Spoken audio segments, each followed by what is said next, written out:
திருச்சிராப்பள்ளி தமிழ்ச்சங்கத்தின் தலைவர் முனைவர் அரங்கராஜன் ஐயா அவர்களே, அமைச்சர் திரு பே உதயகுமார் அவர்களே, புரவலர் இரா துணைத் தலைவர் வரதராஜன் அவர்களே, துணைத் தலைவர் மருத்துவர் செந்தில்வேல் அவர்களே, பொருளாளர் தனேந்திரன் அவர்களே,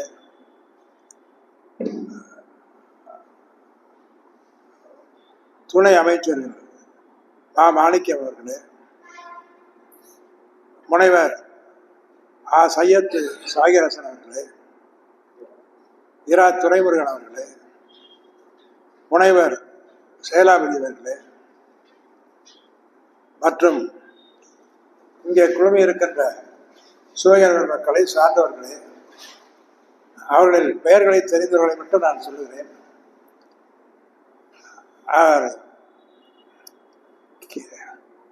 கேசவன் ஐயா அவர்களே, அப்புறம் திரு கண்ணன் அவர்களே. கண்ணன் அவர்கள் யுஎஸ்ஏலாம் அடிக்கடி போகக்கூடியவர், தொடர்புள்ளவர். இங்கே அடுத்ததாக சுந்தரநகரில் இருக்கின்ற தனவேல் ஐயா அவர்களே, அவர் செஷல்ஸ் தீவில் வந்து கொஞ்ச நாள் வாழ்ந்தவர். அவர் இங்கே மீண்டும் இங்கே திருச்சிராப்பள்ளிக்கு வந்திருக்கிறார். மற்றபடி மற்றவர்கள் சான்றோர்களை என்று பொதுவாக நான் சொல்கிறேன். உங்கள் அனைவருக்கும் ஐயா அவர்களின் பெயரை சொன்னார்கள், ஞாபகத்தில் இல்லை. சரி, சான்றோர்களே என்று சொன்னாலே அது ஒரு பெரிய பெருமைதான். சான்றோர்கள் என்றால் சான்று காட்டக்கூடியவர்கள். அதை விட உயர்ந்த சொல் எதுவும் கிடையாது. எல்லோரையும் சுவையர் மக்கள் எல்லாம் வழக்கத்தை சொல்லி என்னுடைய உரையை துவக்குகிறேன். தலைப்பு உடலும் உயிரும். இந்த உடலும் உயிரும் என்ற தலைப்பிலே திருமந்திரம், திருக்குறள் இது இரண்டையும் பார்க்கலாம்.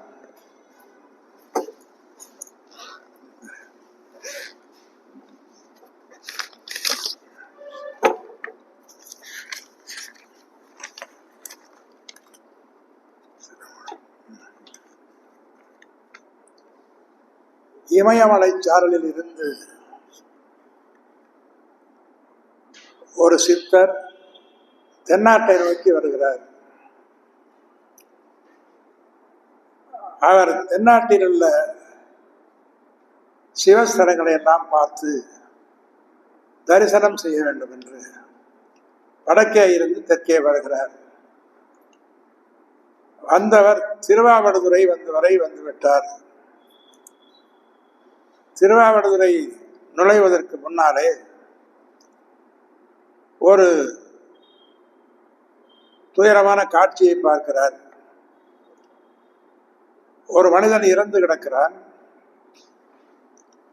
அவனை சுற்றி பசுக்கள் எல்லாம் சுற்றி வருகின்றன. அந்த பசுக்களின் கண்களிலிருந்து தாரை தாரையாக நீர் வடிந்து கொண்டிருக்கிறது. இந்த சித்தருக்கு அதை விட்டு தாண்டி போக மனசு வரவில்லை. இவர் கண்களிலும் நீர் வருகிறது இல்லவா, இதற்கு ஏதாவது செய்ய வேண்டுமே என்று எண்ணுகிறார்.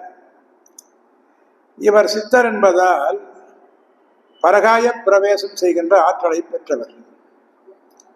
அதாவது கூடு விட்டு கூடு வாய்தல், அதை அவசியம் செய்யத்தான் வேண்டும் இந்த பசுக்களுக்காக என்று எண்ணிக்கொண்டு பார்த்தவர். சுற்றமுற்றும் பார்த்தவர் ஒரு பெரிய மரம் இருக்கிறது. மரத்திலே ஒரு பெரிய பொந்து இருக்கிறது. அந்த பொந்திலே போய் தன் உடலை கிடத்திக் கொள்கிறார். அங்கிருந்து தன்னுடைய உயிரை அந்த இறந்து கிடக்கின்ற மனிதனின் பெயர் மூலம் அவனுடைய உடலிலே செலுத்துகிறார். உடனே அந்த மூடன் இறந்து கிடந்தவன் உயிர் பெற்று எழுவதை போல எழுகிறான். இந்த பசுக்கள் எல்லாம் கண்ணீர் வெடித்ததெல்லாம் நின்று விட்டது. இப்பொழுது பசுக்கள் அந்த கட்டுத்துறைக்கு செல்ல வேண்டும் அந்த ஊருக்கு. இது எப்படி என்று இவர் யோசித்துக் கொண்டு நம்ம அழைத்து செல்வதா என்னென்று பார்க்கின்ற பொழுது பசுக்கள் தானாகவே புறப்பட்டு அவரவர் இல்லங்களுக்கு செல்கிறது. இவரும் பின்னாலே செல்கிறார். ஒரு வீட்டு வாசலில் ஒரு பெண் நின்று கொண்டிருக்கிறார். தன் கணவனை இன்னும் காணவில்லையே, எப்பொழுதும் ஒரு 5 மணிக்கெல்லாம் வந்து விடுவார், இப்பொழுது 6:30 மணி ஆகிவிட்டது என்று பார்த்தவுடன் கணவன் தூரத்திலே வருவது தெரிகிறது. சரி, கணவர் வந்து விட்டார் என்று எண்ணுகின்ற பொழுது அவர் வந்தவுடன் நடந்த கதையை சொல்லுகிறார். உங்கள் கணவர் இறந்து விட்டார், நான் என்னுடைய வித்தையால் இதை உயிர் பெற்று வந்திருக்கிறேன், நான் உன் கணவன் அல்ல என்று சொல்லவும் அந்த அம்மையார் வந்து அவர் வீட்டுக்கு சென்று விடுகிறார். துறவியும் இங்கே தன்னுடைய உடல் இருந்த இடத்திற்கு வருகிறார். அது பக்கத்திலே வந்து பார்த்த பொழுது இவருடைய உடலை காணவில்லை. அதை இறைவன் மறைத்து விட்டதாக சொல்கிறார்கள். இப்பொழுது இவருக்கு அங்கே திருவாவடுதுறையிலே ஒரு மண்டபத்திலே அமர்ந்து தவம் செய்ய ஆரம்பிக்கிறார். நாங்கள் ஒரு முறை சுவாமிமலை முருகனை தரிசனம் செய்ய போயிருந்தோம் சில நண்பர்களோடு. அங்கே வந்து வெளியே வந்து பார்த்து வண்டியில ஏறலாம் என்று பார்க்கின்ற பொழுது எதிரே ஒரு பெயர் பலகை தெரிந்தது. அது திருவாவடுதுறை செல்லும் வழி என்று இருந்ததால் அங்கே போய் பார்க்கலாம், அங்கே திருவாவடுதுறை ஆதீனத்தை பார்க்கலாம், திருமூலருடைய அந்த தவம் செய்த இடத்தை பார்க்கலாம் என்பதற்காக சென்றோம். அங்கே ஒரு அரச மரம் இருக்கிறது, அந்த இடத்தில் தான் இவரை தவம் செய்தார்கள் என்று சொன்னார்கள். பக்கத்தில் அவருடைய சமாதி இருக்கிறது. அவர் 3000 ஆண்டுகள் வாழ்ந்ததாக சொல்வார்கள். ஒரு ஆண்டுக்கு ஒரு முறை வெளிப்பதாகவும் ஒரு பாடல் எழுதுவதாகவும் சொல்வார். 3000 பாடல்களை எழுதியிருக்கிறார். அந்த பாடல்கள் எல்லாம் அந்த துறவிகள் சம்பந்தப்பட்டதல்ல. துறவிகள் ஆக வேண்டும் என்பதற்கு என்னென்ன வழிகள் என்பதையும் சொல்லுகிறார். சமுதாய பார்வையிலே நிறைய பாடல்கள் எழுதியிருக்காரு. இப்ப அந்த பாடலிலே ஒரு 4 மந்திரங்களை நான் எடுத்துக்கொள்கிறேன்.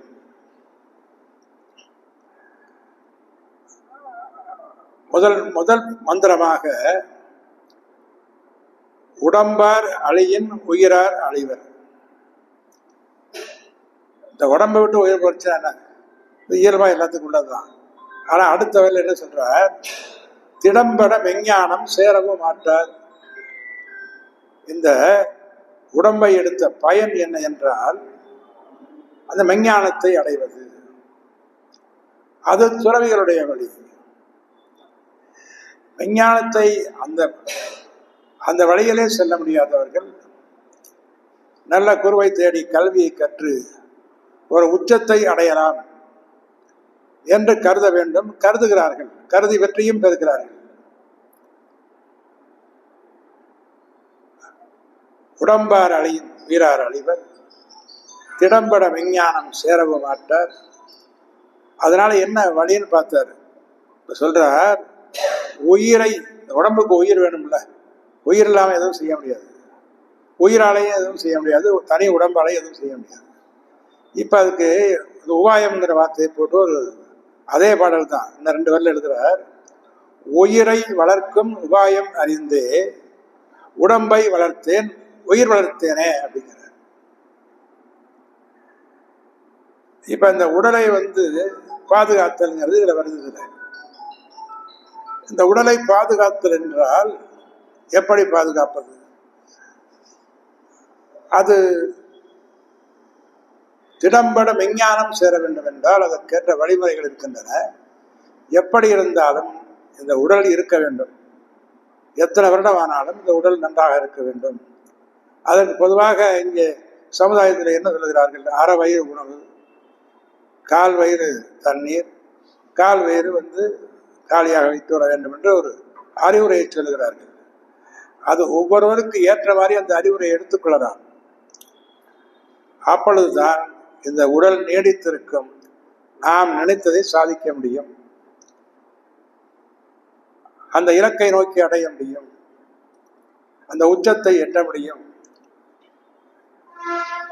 ஆகவே இப்படி ஒரு திருமந்திரத்தை சொல்லிவிட்டு அடுத்ததாக ஒரு மந்திரத்தை சொல்லுகிறார். அது இதற்கு எதிர்மாறாக இருக்கிறது.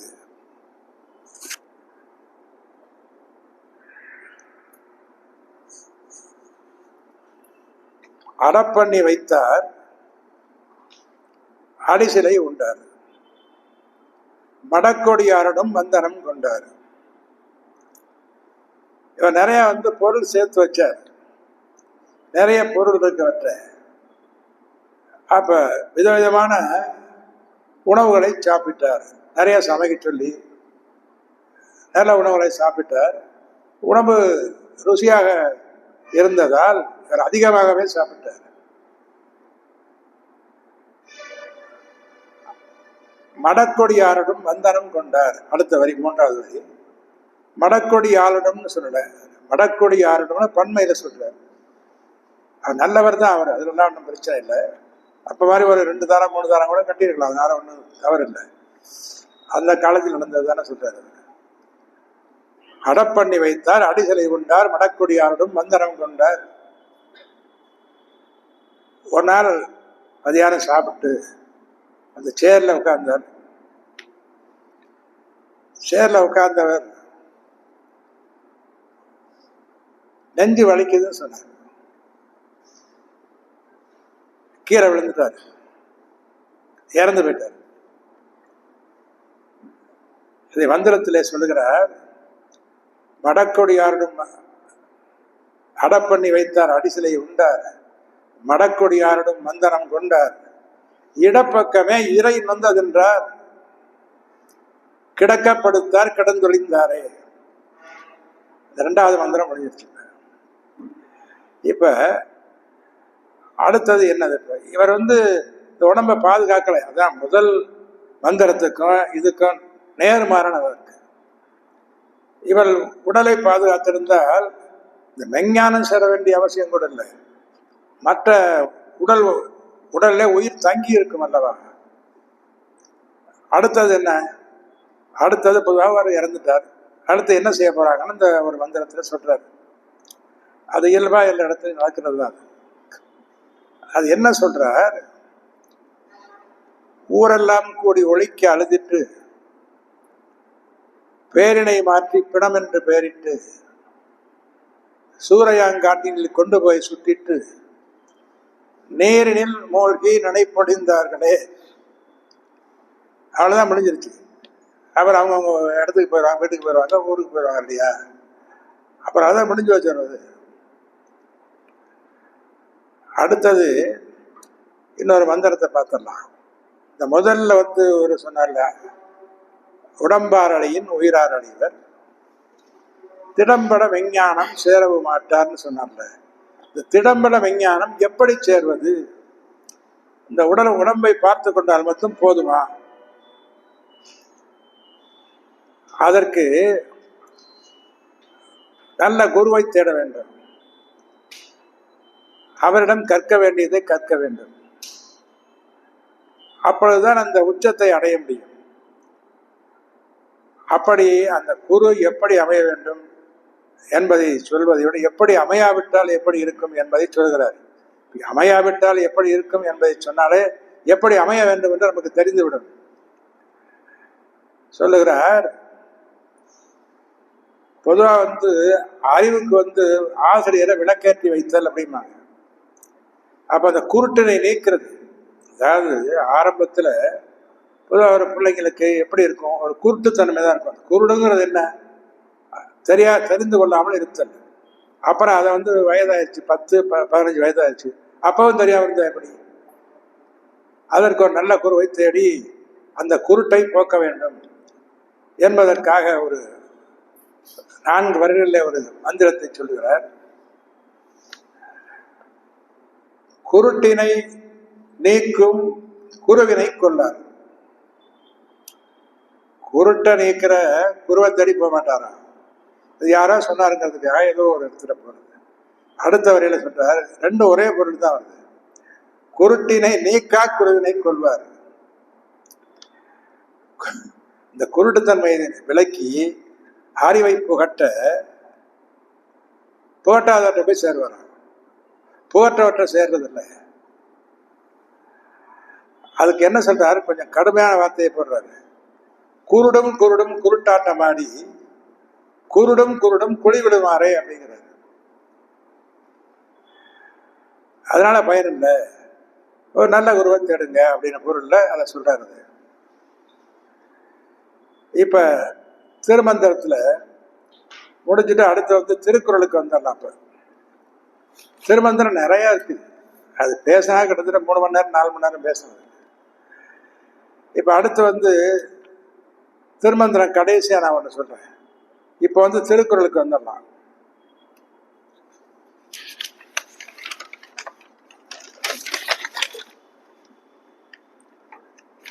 திருக்குறள் குறள் 231 புகழ் அதிகாரத்திலிருந்து முதல் குறளை பார்க்கலாம். ஈதல் இசைப்பட வாழ்தல் ஆரம்பிக்கிறார். வள்ளுவ பேராசான் நம்ம எல்லாம் பார்த்து ஒரு கேள்வி கேட்கிறார். என்ன என்றால், நீ பிறந்தது முதல் கடைசி வரை இந்த உன் உடம்பை தூக்கி சுமக்கிறதே உயிர், அதற்கு நீ என்ன கூலி கொடுக்கிறாய் என்று கேட்கிறார். உயிருக்கு என்ன கூலி கொடுப்பது? அதை வள்ளுவ பேராசான் அதே குறளிலே சொல்லுகிறார். ஈதல் இசைப்பட வாழ்தல். ஈதல் என்பதை கொஞ்சம் வெறித்து பார்க்க வேண்டும் என்றால், அகநானூற்று பாடலில் நக்கீரனார் ஒரு பாடல் எழுதுகிறார். அதுல இருந்து ஒரு வரியை நாம் எடுத்துக்கொள்ளலாம். அவர் சொல்றார், உண்பது நாளி உடுப்பது 2. இது போது இந்த குறளை விளக்குறதுக்கு. நாளைங்கிறது ஒரு பெரிய படி. அது ஒரு நாளைக்கு ஒருபடி தானியத்தை சமைத்த ஒரு நாள் ஒருவர் சாப்பிட்டு இருக்கிறார் அந்த காலத்தில். அதுல எந்த இந்த காஃபி டீ மற்ற பழக்கம் எதுவும் கிடையாது. நல்ல உழைப்பு, எங்க எல்லா இடத்துக்கும் நடந்துதான் போகணும். இப்படிப்பட்ட காலம். நல்ல உழைப்பு இருந்ததால் உடல் நல்லாக இருந்தது. அவர்கள் அந்த ஒரு படி, அதாவது 2 லிட்டர் வரும் கணக்கு பார்த்தா, அதை சமைத்து அவர்கள் சாப்பிட்டார்களாம். அப்பதான் அந்த போருக்கு போறதுக்கு நல்லா இருக்கும், உடல் வலிமையா இருக்கும். அதுதான் சொல்றாரு. அப்புறம் இன்னொரு வகையாக அதை பார்க்கலாம். உண்பது நாளி உடுப்பது 2. இப்ப என்ன கருத்து என்ன புரியுது அப்படின்னா, இப்ப உனக்கு இது போதுங்கிற, உனக்கு வேண்டியது அவ்வளவுதானே ஒரு நாளைக்கு அப்படிங்கிறாரு. இப்ப சாதாரணமா ஒருத்தர் ஒரு 50 வேட்டி, 50 சட்டை, 50 பேண்ட், 50 சட்டை இதெல்லாம் வச்சிருக்காரு. ஒருத்தர் இருக்க அவர்கிட்ட என்ன, அவருக்கு ஒரு கார் ஒண்ணு, ஒரு வசிக்கிறதுக்கு ஒரு வீடு ஒண்ணு, அப்புறம் பேங்க்ல ஒரு 50 லட்சம் ரூபாய் டெபாசிட் பண்ணியிருக்காரு. இது போதில்ல ஒருத்தருக்கு. ஆசான் என்ன சொல்றார், வள்ளுவ பேராசான், இதுக்கு மேல இருந்தா கொடுத்துரு அப்படிங்கிறாரு. நீ ஏன் சுமந்துட்டு இருக்க, அதனால உனக்கு என்ன பயன் அப்படின்னு கேட்கிறாரு. இசைபட வாழ்தல் அப்படின்னா, இசைபட என்கிறது இசையில் இருந்து வந்த வார்த்தை. ஈதல் இசைபட வாழ்தல். அப்ப யாரு கூட கோபம் கொள்ள வேண்டாம், யாரு கூடயும் வெறுக்க வேண்டாம், எல்லோருடையும் இயைந்து வாழுங்கள், இசைபட வாழுங்கள் என்பதை சொல்லுகிறார் ஆசான். நம்ம சேனாபதி ஐயா இருக்காரு, அவருக்கு எப்பவுமே கோபமே வராது, எல்லாரோடையும் நல்லா பழகக்கூடியவர். அதுபோல நிறைய பேர் இருக்கிறார்கள். அந்த இசைபட வாழ வேண்டும் அப்படிங்கிறது தான் அந்த உயிருக்கு நாம் கொடுக்கின்ற விலை, கூலி அப்படிங்கிறார். எல்லாத்துக்கும் ஒரு கூலி வேணும்ல. ஒரு தலையில தூக்கினாலும் ஒரு சுமை, வாகனத்தில் வந்தாலும் ஒரு சுமை, இதுக்கெல்லாம் கூலி கொடுக்கணும்ல. அது இந்த உயிருக்கு என்ன கூலி என்று கேட்டு அதை ஈதல் இசைப்பட வாழ்தல் தான் அந்த உயிருக்கு கொடுக்கின்ற அந்த கூலி என்று சொல்லுகிறார். அடுத்த குரட்பாக்கு வந்துடலாம்.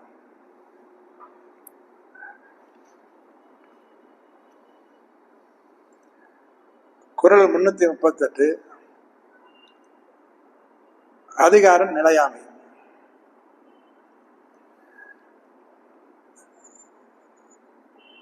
குடம்பை தனித்தொழிய புல் பரந்தற்றே. புல் என்றால் பறவை. உடம்போடு உயிருடைய நட்பு. இந்த உடம்புக்கும் இந்த உயிருக்கும் ஒரு நட்பு இருக்கு. உடம்பை விட்டு உயிர் பிரியாது. பிரிகின்ற மாதிரி நம்ம நடந்து கொண்டதான் அது பிரியும். அது அந்த நட்பு எப்படி என்றால், முன்னாடி இந்த ஓமையை சொல்கிறார். குடம்பை தனித்தொழிய புல் பரந்தற்றே, அது ஓமை. கருத்து என்ன என்றால், உடம்போடு உயிருடைய நட்பு அது இப்படிதான் இருக்கும், அதுபோலதான் உயிர் இருக்கும்.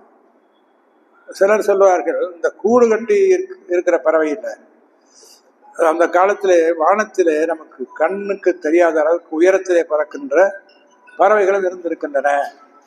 அவைகள் அங்கிருந்து முட்டையை போட்டால் அது கீழே வந்து வருவதற்குள் அந்த முட்டை உடைந்துவிடும். உடைந்தவுடன் கூடு தனியாகவும் குஞ்சு தனியாகவும் பிரிந்துவிடும். அதைத்தான் நிறைய பேர் சொல்றாங்க. ஏன்னா அந்த காலத்துல வந்து அதெல்லாம் இருக்கிறதுக்கு வாய்ப்பு இருக்கு. ஏனென்றால் கடாய் என்கின்றவர் ஒரு பறவை, அவருடைய அண்ணன் வந்து சாம்பாதி அப்படிங்கிறவர். இது வந்து கம்பருடைய காதில் தான் வருது ராமாயணத்துல. அவருக்கு வந்து ஒரு 1/2 கிலோமீட்டரு இறக்கை இருக்கும் அந்த பக்கம், இந்த பக்கம் ஒரு 1/2 கிலோமீட்டரு. இப்போ உடம்பு எவ்வளவு பெருசு இருக்கும். இதை தூக்கிக்கிட்டு அவர் பறக்கிறார் மேல. அவர் சூரியனை தாண்டி போக நினைக்கிறார். நமக்கு வேண்டியது என்ன என்றால், அது ஒரு வானத்திலிருந்து ஒரு பறவை முட்டையிட்டால் அது கூடு வேறு குஞ்சு வேறாக போய்விடுகிறது. அதுபோல இந்த உடம்பிலிருந்து உயிர் பிரிந்துவிடும் அப்படிங்கிறத சொல்றாரு. அப்ப இவங்க சொல்றதெல்லாம் எதுக்காக சொல்றாங்க? திருமந்திரத்துல இருந்தும் சரி, திருக்குறள்ல இருந்தும் சரி, இந்த சொல்றதெல்லாம் இந்த உடம்பை பாதுகாத்துங்க. இதுதான் கருத்து. இதுதான் எல்லா படலையும் சேர்த்து பார்த்தாலும் முடிவில் கிடைக்க வேண்டிய கருத்து இதுதான். சரி, அடுத்தது இந்த குறளை பத்தி இந்த வெளிநாட்டு அறிஞர்கள் இருக்காங்கல்ல, வெளிநாட்டு அறிஞர்கள்னா இந்த யூரோப்பியன் தான் சொல்லுவாங்க. பெரும்பாலும் நிறைய கண்டுபிடிப்புகள், அது நிறைய நூல்களை முதல்ல வெளியிட்டவர்கள். இவர் சொல்லுகிறார், கல்வ பேராசான், உறங்குவது போலும் சாக்காடு, உறங்கி விழிப்பது போலும் பிறப்பு. அவர் சொல்றார், இந்த அறிஞர் சொல்றார், வெளிநாட்டு அறிஞர், இறப்பை இது போல யாரும் சொன்னதில்லை என்று. இதெல்லாம் எப்போ படிச்சதுன்னா ஞாபகம், நான் அதை ஒன்று எழுதி வைக்கிறது. சரி, அது போல அது கருத்து அவ்வளவுதான், அது போதும். அதுக்கு அடுத்த குரட்பா,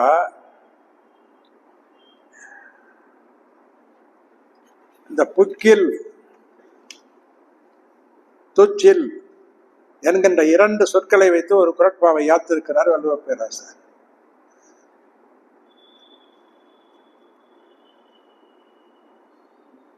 புக்கில் அமைந்தென்று கொல்லோ.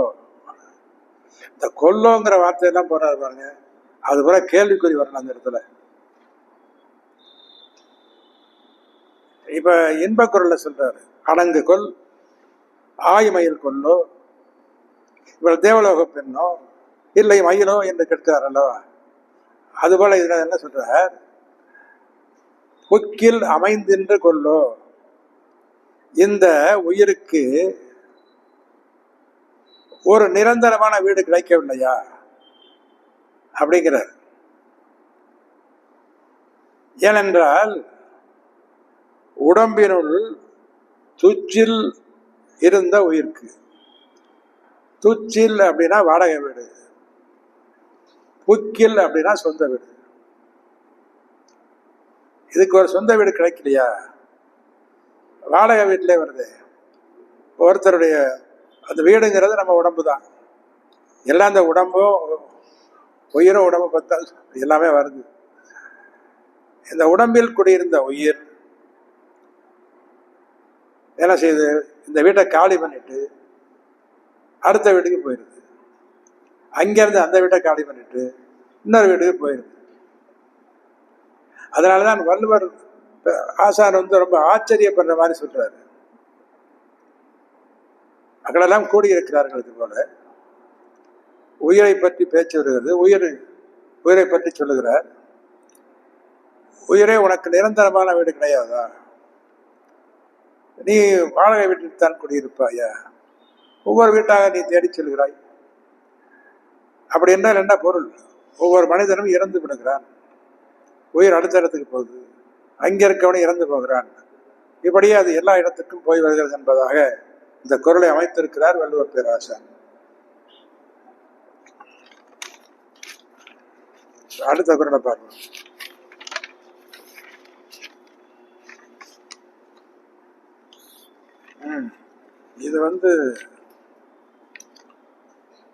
இது என்ன சொல்றார்?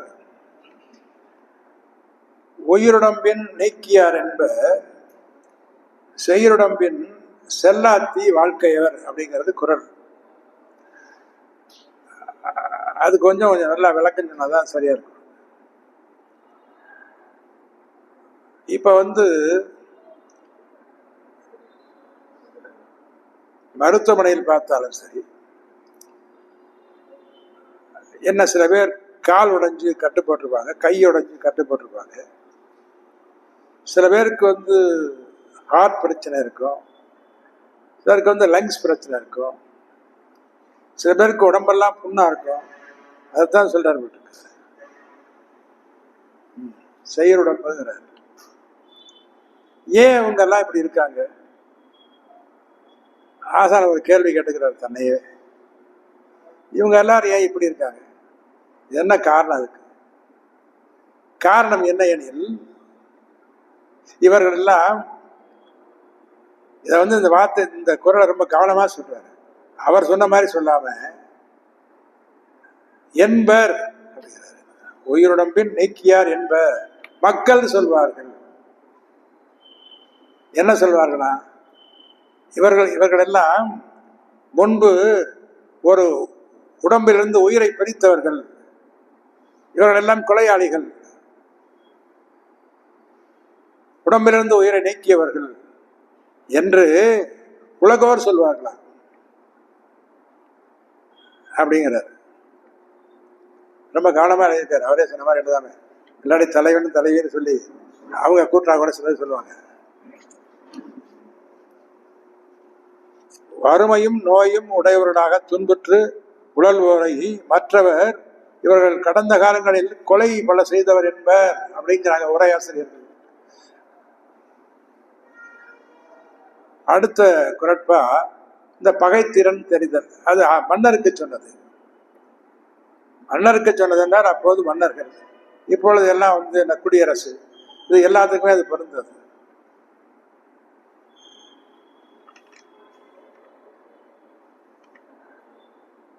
குறள் 880 பகைத்திறம் தெரிதல் அப்படிங்கிற குறள். உயிர்ப்ப உளரல்லர் மன்ற செயிர்ப்பவர் செம்மல் சிதைக்கலாதார். இப்ப இந்த குறட்பாவும் கொஞ்சம் டப்பா தான் இருக்குது. ஏன்னா இது மன்னருக்கு சொல்றாரு.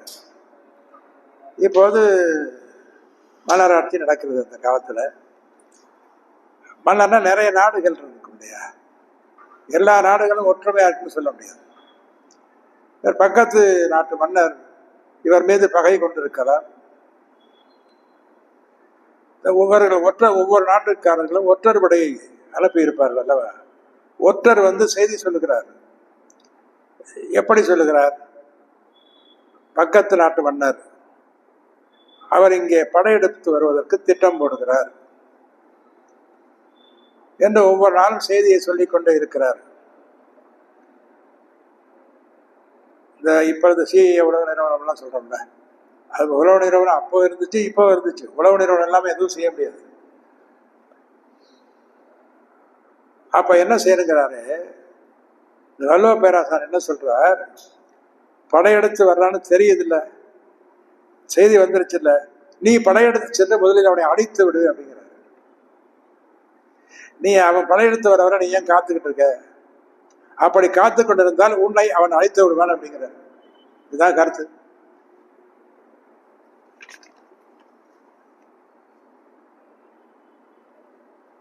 அடுத்த குறட்பா 269 தவம் அப்படிங்கிற அதிகாரத்திலிருந்து வருது.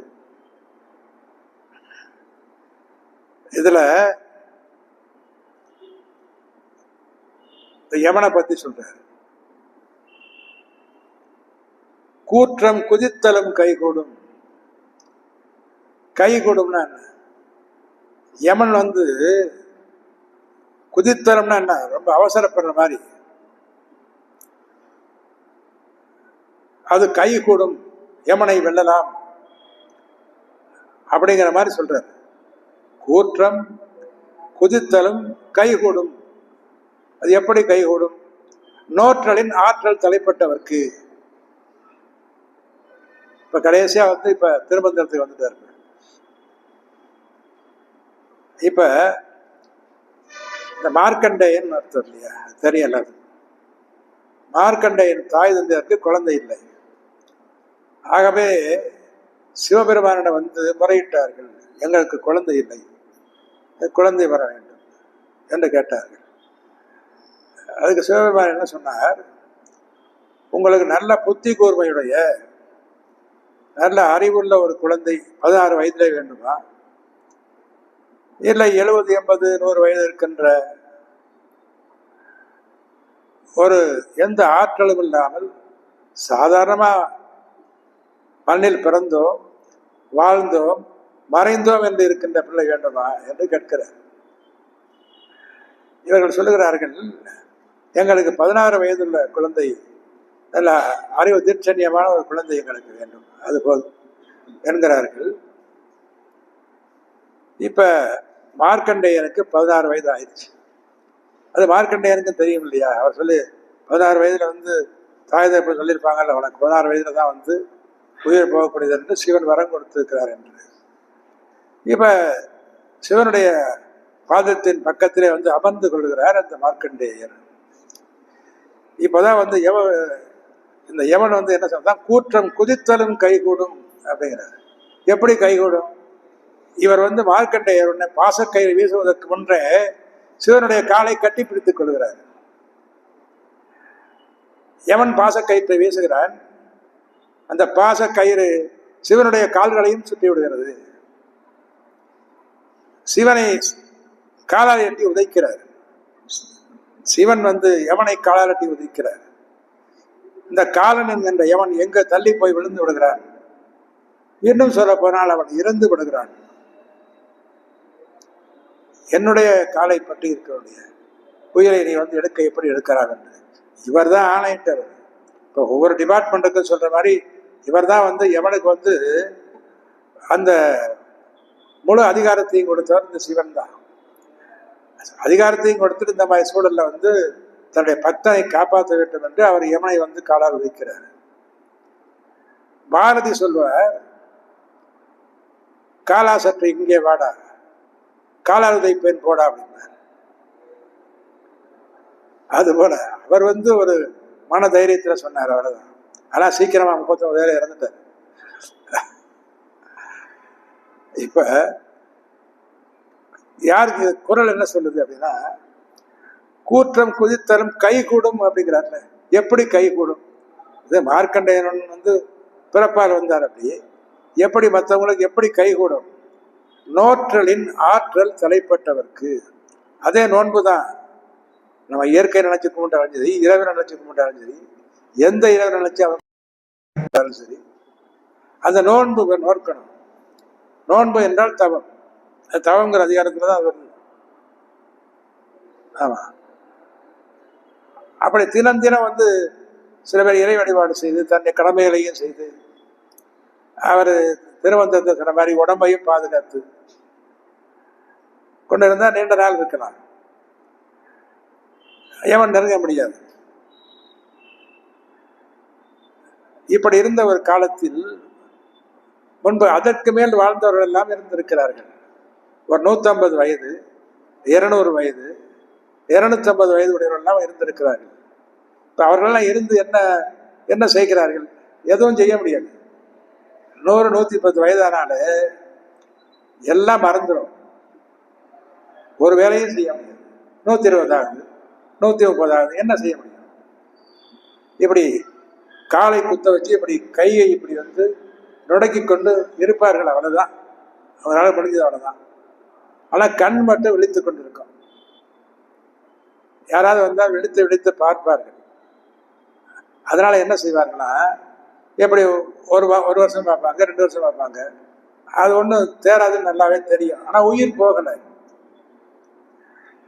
அதனால என்ன செய்வாங்க, இந்த முதுமக்கள் தாலின்னு இருக்கு, அதை கொண்டு வந்து அது தாலியில தூக்கி அப்படி உட்கார வச்சு அந்த இடத்துல உள்ளே ஒரு விளக்கை ஏற்றி வச்சு ஒரு மூடியை போட்டு மூடி மண்ணை போட்டு மூடிடுவாங்க. இந்த விளக்கேற்றி வைக்கிறதெல்லாம் வந்து எனக்கு வந்து என் தாயார் சொன்னது. மற்றபடி முதுமக்கள் தாலி கண்டுபிடிக்கிறாங்க, அதுக்கு டீட்டெயில்ஸ் என்ன இருக்கு, முன்னாள் இருந்தவர்களே அவர்கள் அது தாலியில வைத்திருக்கிறார்கள் என்பது தானே. அந்த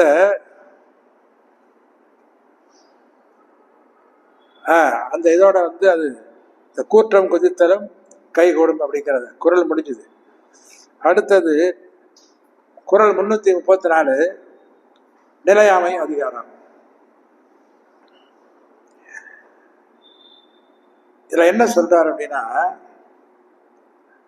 நாளது ஒன்று போல் காட்டி உயிர் ஈரும் வாழது உணர்வார் பெறின் அப்படிங்கிறார். என்ன சொல்றாரு இதுல? முந்தா நாள் இருந்தது நேற்று இல்லை, நேற்று இருந்தது இன்னைக்கு இல்லை, இன்னைக்கு இருக்கிறது நாளைக்கு இல்லை. இந்த நாளது ஒன்று போல் காட்டி உயிர் ஈருங்கிறார். இந்த ஈருங்கிற வார்த்தை இருக்க, அது கிராமத்து சைட்ல சொல்லுவாங்க. இங்கெல்லாம் இந்த ஈருங்கிற வார்த்தை வந்து இருக்கிற மாதிரி தெரியல. ஈறுதல் என்றால் இந்த கிராமத்துல இந்த பச்சை பயிரெல்லாம் விளைஞ்சிருக்கும், அதை எடுத்து பறிச்சு ஒரு கையில பிடிச்சி வாயில வச்சு இப்படி ஈர்னோம்னா பயிரெல்லாம் வாயில இருக்க அந்த தோல் கையில வந்துடும். இப்படி அந்த சும்மா சாதாரணமா வந்து காடுகளை விளைஞ்சிருக்கதை யார் வேணாலும் சாப்பிடலாம். ஒன்று அதெல்லாம் ஒன்று அப்பெல்லாம் ஒன்றும் கேட்க மாட்டாங்க. நான் என்னுடைய சிறு வயது காலத்தை சொல்றேன். இப்பெல்லாம் என்ன இங்கே விளைவிக்கிறாங்க என்ன ஏது அதெல்லாம் தெரியல. அதைத்தான் ஈறுதல்னு சொல்றாரு. அதனை உரையாசிரியர்கள் அறுத்தல் அப்படிங்கிறாங்க. ஆனா வள்ளுவர் வந்து நேரா ஈறுதல் அப்படிங்கிறாரு. ஆனா ரெண்டும் ஒரு பொருள் தான். இப்ப ஒரு தங்க இது இருக்கு, தங்க பிஸ்கட் இருக்கு. இதை வந்து ஒரு வாழால் வந்து தினம் ஒரு கோடு போடுறோம். நாளது ஒன்று போல் காட்டி உயிர் ஈரும் வாழது உணர்வார் பெயன் அப்படிங்கிறாரு. தினம் ஒரு கோடு போட்டா எவ்வளவு நாளைக்கு போடுறது? அது வந்து உடஞ்சி போயிடும். 1 வருஷம் 2 வருஷம் 3 வருஷம் 4 வருஷம் 5 வருஷம் அதை உடைஞ்சிருது. அதுக்கு என்ன சொல்றார், இதை உணர்ந்தவங்களுக்கு தான் தெரியுங்கிற மாதிரி உணர்வார் பெரின் அப்படிங்கிற நாளது ஒன்று போல் காட்டி உயிர் ஈரும் வாழது உணர்வார் பெரின். எல்லாரையும் உணர்ந்தவங்களா இருக்கணும், அப்பதான் புரியும். சாதாரணமா அந்த இன்னொரு குழந்தைய பத்தி சொன்னார்ல, அது மாதிரி இருந்தா ஒன்றும் பிரயோஜனம் இல்லை.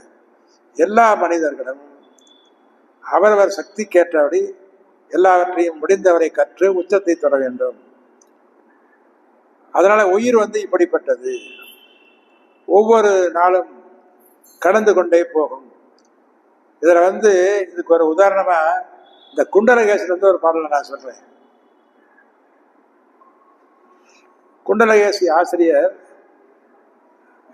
யாருன்னு தெரியல, அந்த 50 ஒண்ணு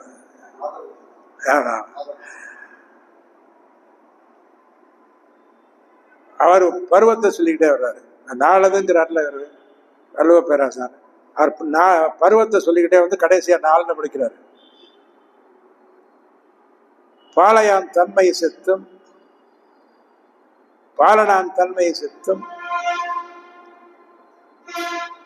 காளையான் தன்மை செத்தும் காமுறும் இளமை செத்தும். இந்த பருவமெல்லாம் தாண்டி போயிருச்சு. இப்ப இங்க இருக்க நிறைய பேருக்கு இந்த பருவமெல்லாம் கடந்து போயிருச்சு. இல்ல இப்ப பாளையான் தன்மை இருக்கா, இல்ல பாலனான் பருவம் இருக்கா, இல்ல காளையான் பருவம் தான் இருக்கா?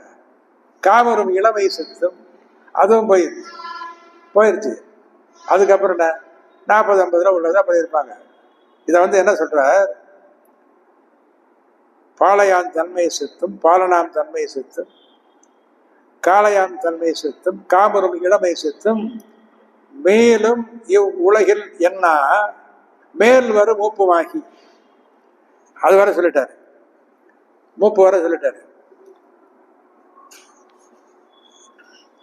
சொன்னவர் அதோடு விட்டார பாருங்க. மேல் வரும் மூப்புமாகி நாளும் நாம் சாகின்றோமால் நமக்கு நாம் அழாதது என்ன அப்படிங்கிறார். அந்த இந்த குரலுக்கு ஏற்ற மாதிரி தான் வருது. நாளது ஒன்று போல் காட்டி உயிரியரும் வாழது உணர்வார்ப்பருங்கிறது அவர் பருவத்தை தனியாக சொல்லிட்டு வர்றாரு. எல்லா பருவத்தையும் கடந்து போயிட்டு இருக்கு. இதெல்லாம் எதுக்காக சொல்றாங்க? நாட்கள் கடந்து போகின்றன, பருவம் கடந்து போகின்றது.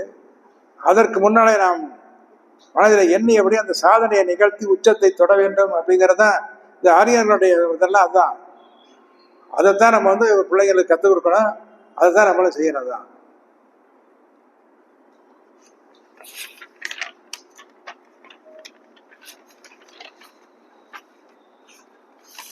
அடுத்தது வந்து ஒரு திருமந்திரத்தை சொல்லி நான் இதை வந்து நான் என்னுடைய உரையை நான் முடிச்சிடுறேன். என்ன இருக்கு இந்த காதல் சிறப்புரையத்தில் இருக்கு, அது வேண்டாம். நம்ம திருமந்திரத்திற்கு வந்துடலாம். திருமந்திரத்தில் என்ன சொல்றார்? சிவ சிவ என்கிற தீவினையாளர். இந்த தீவினையாளர்கள்லாம் சிவ சிவன்னு சொல்ல மாட்டாங்கன்னா, அது சிவ சிவ இருந்தாலும் சரி, எந்த மந்திரமா இருந்தாலும் சரி, எந்த கடவுளா இருந்தாலும் சரி, அவங்க தீவினை செய்வர்கள் இதெல்லாம் சொல்ல மாட்டார்கள். சிவ சிவ என்னிட தீவினை மாடும்.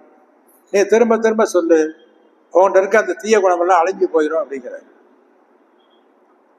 சிவசிவ என்கிற தீவினையாளர் சிவசிவ என்னிட தீவினை மாடும் சிவசிவ என்னிட தேவரும் ஆவார். அவர் மனித நிலையிலிருந்து தேவர் நிலைமைக்கு உயரலாம். அப்படின்னா தேவர்கள்னா தேவலோகம்லாம் ஒன்றும் கிடையாது. அதாவது மனிதர்களே ரொம்ப உயர்ந்தவர்கள், சித்தர்கள் இருக்கிறார்கள், ஞானிகள் இருக்கிறார்கள். சிவசிவ என்னிட தேவரும் ஆவார். கடைசியா சொல்றதா அந்த முக்திக்கு வழி அப்படிங்கிறத சொல்றாரு. சிவசிவ என்னிட சிவகதி தானே என்று சொன்னால் அது வந்து சிவகதியை அடைந்து விடலாம் அப்படின்னு சொல்றாரு. முதல்ல சொன்னார்ல திருமந்திரத்துல, உடம்பு அரளியின் உயிரார் அழிவர் திடம்பட மெஞ்ஞானம் சேரவு மாட்டார் அப்படின்னாரு. இப்ப இதை வந்து இந்த இதெல்லாம் இருந்தால் சேர்ந்துடலாம், மெஞ்ஞானத்தை அடைந்து விடலாம்.